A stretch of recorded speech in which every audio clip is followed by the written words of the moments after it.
Since we found some silver in my dime boxes from my new dime bank, I figured let's go ahead and make sure that the nickel boxes have silver as well.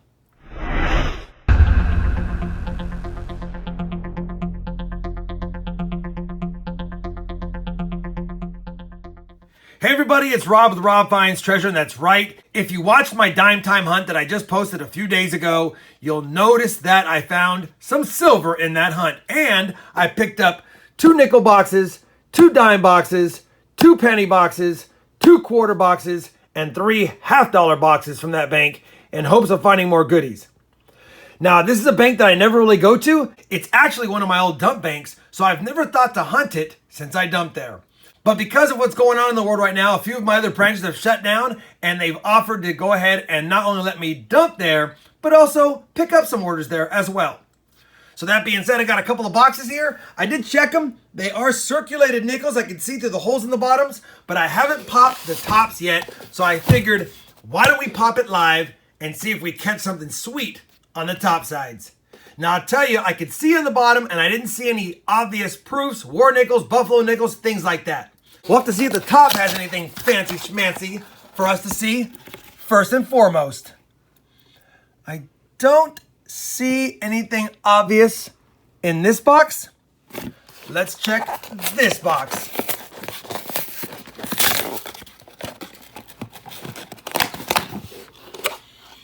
All right, we got a few older ones on top, but I don't see any obvious enders. Nothing that's standing out at me saying, check me out, I'm silver. Had to double check this one for a second. Or I'm a buffalo, or a proof, or something like that. All right, guess we'll have to check inside to see what lies in store. All right, let me get these all set up. I'll push them back, tear the tops off. We'll be using my coin roll hunting mat for nickels this time, checking for key dates, semi-key dates, war nickels, any over mint marks, over dates, double dies, any buffalo nickels that are key dates as well, and any varieties within that series on top of it. As a reminder, you can get my nickel mats or any of my coin roll hunting mats down below in the link in the video description. Let's get this hunt started. We got 100 rolls of fun ahead of us. So I have to laugh. Roll 1 of the hunt. And once again, I have a couple of odd edges here. And the irony is, in my first box of my 2 dime box hunt, I thought we had something silvery and I didn't. But I have a couple here that I want to pull out first and foremost and take a quick peek. And you know what? We'll just leave the video in. Good, bad, or indifference. That's not one. But that is a 1943 Philadelphia 35% war nickel in the first roll. We had a couple of twinsies back to back, but one not so good, one very good. I'll take that. I will be checking it for the 43 over 42 over date as well as the doubled eye on this, but I'll need to probably do a little cleaning of it first before I can. In the meantime, let's put it to the side. Be thankful for silver already in roll number 1. This could be a good box. I'm on roll 5. We found that war nickel, and all I got so far after that was a 58 Denver in pretty toasty condition. But I just ran across a 1939 in stunning shape. At least AU 58, probably MS, or at least low MS, from what I'm looking at first glance. Is there a mint mark? There is not a mint mark. Let's just double check the mint mark area. There is not. We do have some steps on that far right and in the middle and on the far left, but that's not full steps. Is there doubling? Man, there's no doubling. How awesome would that have been? We do have some machine doubling. You can clearly see a little bit of machine doubling on it, but that is not doubled die. But if we would have got the DDR on this coin in this condition, that would have been awesome. Not as great as I thought under the microscope, but still a pretty nice find. And again, a lot of machine doubling. or I guess you could even call this die deterioration doubling. They struck so many of these bad boys, the die started to deteriorate and not get a good strike after so many strikes that had produced over the year. Either way, I'll take a very nice collectible 1939 Philadelphia to add to the collection, along with the war nickel. We're on roll 24 of the box, and after the early start, it's really slowed down. We have 258s and 257s, all Denver. But we'll find our first four, and it's going to be a Canadian nickel, and it's going to be a 1984, so it's post the 99.9% nickel coins they struck, I believe, in 82 and back. I'm sure one of my Canadian friends can correct me if I'm wrong, but 82 and back, I believe, were the almost pure nickel, and after that, a little different composition. We'll take it on the board with a foreign through 24 rolls. So now we're on roll 33, and the box continues to be very difficult to hunt, but we did find a 1947 minted in San Francisco in that roll to finally add something in the 40s other than the war nickel. Pretty tough hunt so far, pretty scarce. Because we had a lot of finds in this first row, it makes me think either we were getting into a collection or coming out of one. Maybe this box is more full of goodies. Maybe it gets hotter at the end. So far, other than the beginning, kind of a cold box. But that's a good beginning. Well, 36 is going to have us a goodie. Sliding them down, and I see a buffalo. No mint mark on the reverse, but the reverse is in decent shape. And I don't know if we're going to get a date on this, though. I might be able to get a date on it. Let me take a look under my loop and under the scope, and I'll bring you back. So I've got it under the scope, and that is all we can see, my friends. I really can't see much. I mean, that's just probably some damage. But either way, we'll put it aside for now. Maybe I'll show it Nic-A-Dated at the end if I decide to do that. But I can't get mad at finding a buffalo in roll 36. 3 good finds so far in the box. Roll 39 is going to have a 1949 Denver, so we can check for the 49 D over S. And I'm not seeing it even despite some of the discoloration. Either way, always nice seeing another 40s nickel in the box. Hopefully there's more. Roll 48 is going to produce another 40s nickel. This one, a 1940 Philadelphia.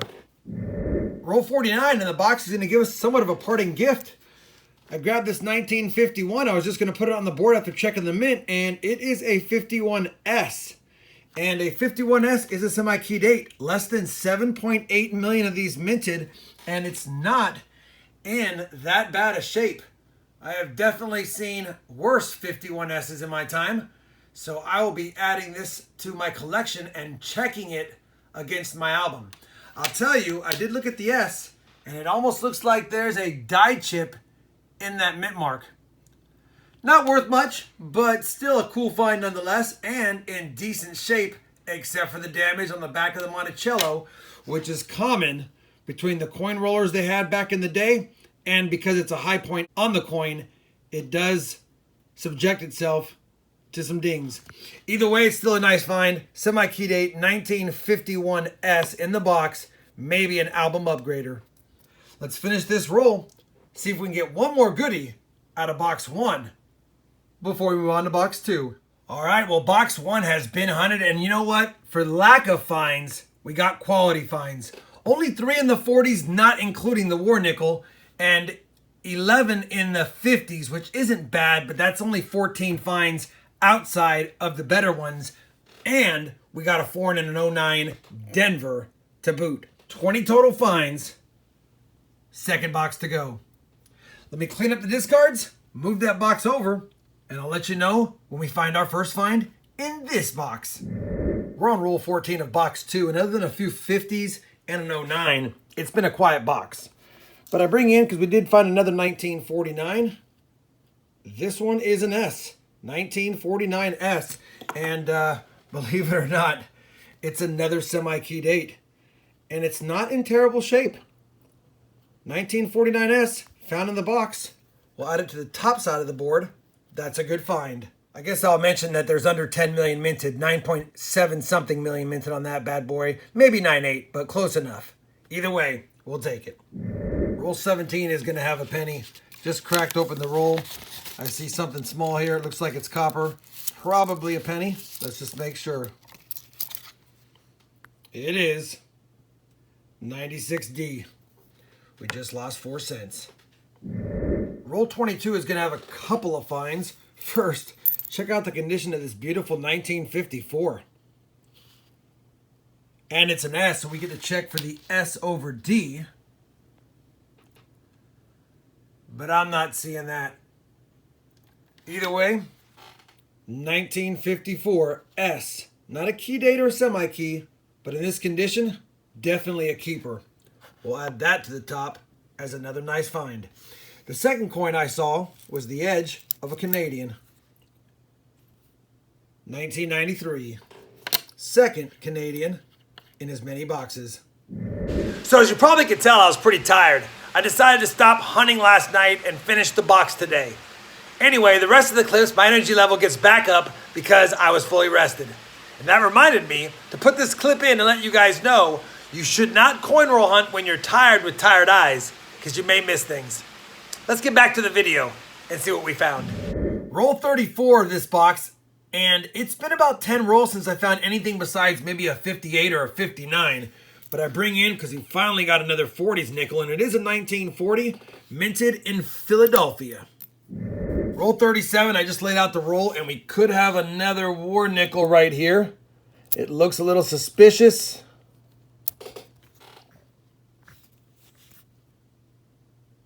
I don't see a mint mark. And it's not. 1940 Philadelphia. Man, I thought it could still have a mint mark above the Monticello because of the damage, but it's just another 1940 Philly. We'll take it though and get back to the hunt. Well, the second box of nickels is hunted, and it wasn't as good as the first box, obviously. We did end with 17 nickels in the 50s, not including the semi-key. 5 in the 40s, not including the semi-key and the war nickel.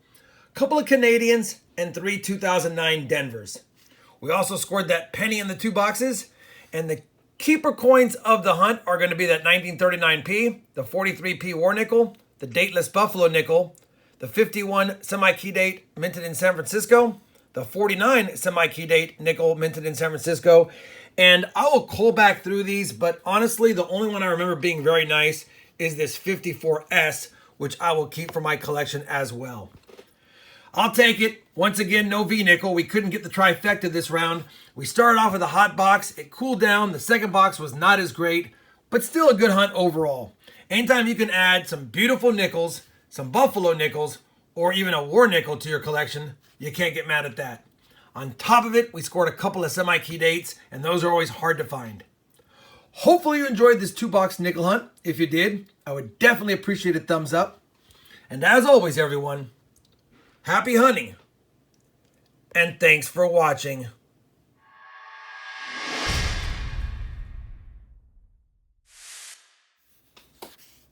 It's not pretty silver, but it's more silver for the 2020 silver jar.